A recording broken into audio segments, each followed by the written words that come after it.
Kia ora, and welcome back to the farm. I'm Andy G, and this is Mind Your Buzzness, and we're into episode 18. Now, we're here today to do something very special for the first time. Something that's very needed. Say hello to my little friend. This is Apiguard, as I mentioned at the end of the last episode. If you watched it that far, I've got some Varroa mites in that hive. So we're going to go and evict these little unwanted tenants.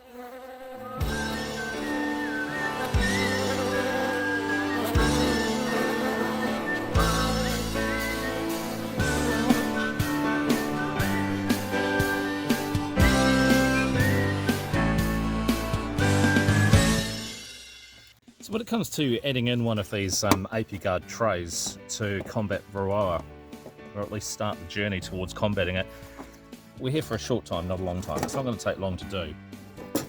And I'll explain how it's done, just in case you've never seen it done before.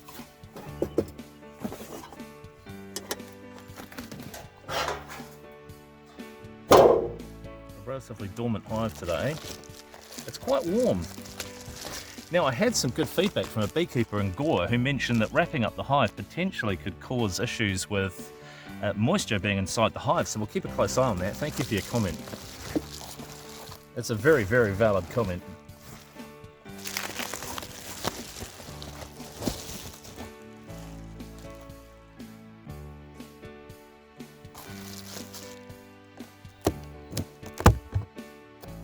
Okay, so before I open the hive, this is a tray here of Apiguards,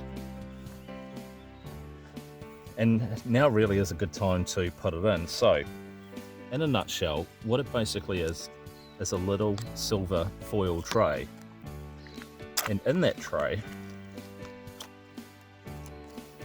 is a gel. You can see through the smoke. So it's a gel. What happens is when I place it in here, the bees are going to come and take this gel and they're going to go and get rid of it. They're going to boot it out of the hive because they don't want it in there. But while they're doing that, it's actually doing what it's meant to do, spreading it around the hive to combat those Varroa mites. It lets off a vapor as well. Thymol it's called. It lets off a vapor which itself spreads around the hive, almost like a fumigation, if you like. So what's actually going to happen is I'm going to put one of these in now, this one. It's going to stay in there for 2 weeks. I'll come back in 2 weeks and I'll put another one in. The reason for that is because, yes, there are mites on some of the bees in here, but the mites, they lay their eggs inside the brood cells in the frames. So what's going to happen then if I put this in for 2 weeks and then put another one in afterwards, it's going to hopefully hit a few of those brood cycles so that we can wipe out those Varroa mites, because this will not get into the cappings. It won't get through the cappings and into the cells. So we just need to put a couple of these in over the next month or two, just to cover those brood cycles so that we can get rid of those mites. I'll just glove up for this. I'm not putting on my full suit because the bees are pretty sleepy.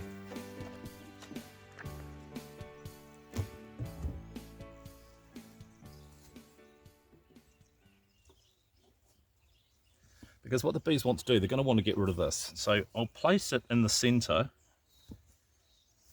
What I might do actually is just give them a bit of a smoke.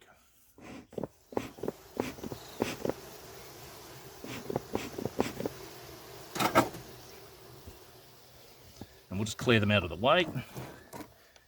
And I'll just make a nice flat surface to put the tray. So there's the tray sitting there now, and that's where it's going to stay. But what I'm also going to do here is put the feeder box on top so that it gives a bit of space for the vapors to move around, but gives a bit of head space for the bees as well to get on into that tray. So that's it. That's now placed. Leave that there for 2 weeks and then come back and put another one in to cover those brood cycles. I can see at the moment there's a lot of honey in there. So they're doing really good for their honey stores. But at least then, if I've got this feeder box on here as well, then if I do need to feed them later in the winter, then I can just put the feeder straight in here and it's all set to go. But that is all I need to do. It's good to see there's a bit of activity in there, so they're keeping themselves busy. And I don't actually see a lot of moisture in there either. So now we've got the feeder box on there. I'm going to have to extend this out because it's not going to shut now. There we go. It's such a beautiful spot out here. It's just nice to come out and chill and just enjoy nature. Very lucky to have the place that I do for this hive. And hopefully in future hives. So there you go, first treatment done. I'll be back in 2 weeks. And we'll see how that gel's going, and then we'll add another one just to make sure we cover those brood cycles, as I've mentioned a couple of times. So, fingers crossed it works. And next time you see me, it would have been 2 weeks.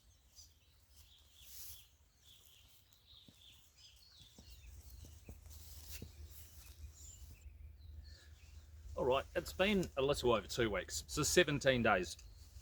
So we're going to check and just see if they've dealt with that ApiGuard tray that I put in there. You're going to get a chest eye view today, but what we're going to do, check that they've taken that one, and we'll put the second one in for the next couple of weeks. Now looking at the hive, there's a few more dead bees out the front, so hopefully they're still alive. So a few dead ones out the front. There's a couple of drones there, but a lot of them look like females. Damn, fingers crossed, eh?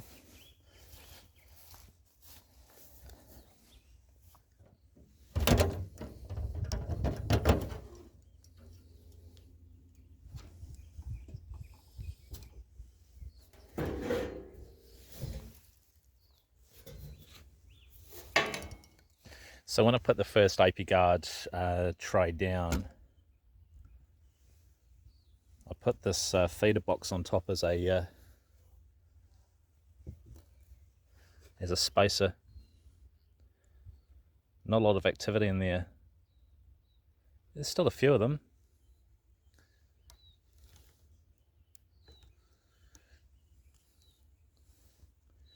So they've taken as much of it as they can. It's now sort of just turned into a sugar really, so they have got rid of a lot of the gel. I'm pretty happy with what they've done with that. And you can see there's quite a few of them there hanging out. So that's good. We're not completely dead. I'm going to make this quick as well. But there are still lots of honey stores in there. And at a glance, I can't see much Varroa. Not expecting that ApiGuard to have done a massive job straight away, but definitely seeing a marked improvement.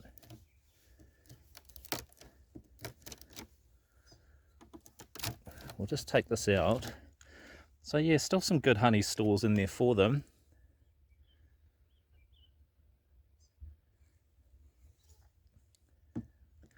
So still plenty to get them through. What I want to do very quickly is just check the bottom box, see how much activity is in there, and thinking too, I just want to check that the queen's all good.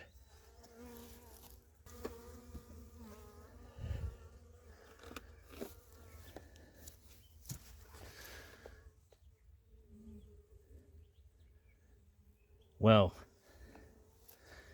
there really is not much activity in here.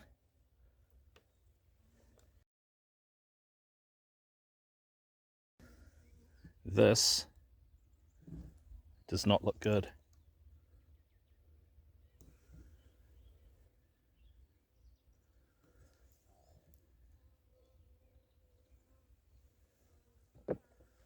I think I've lost my hive.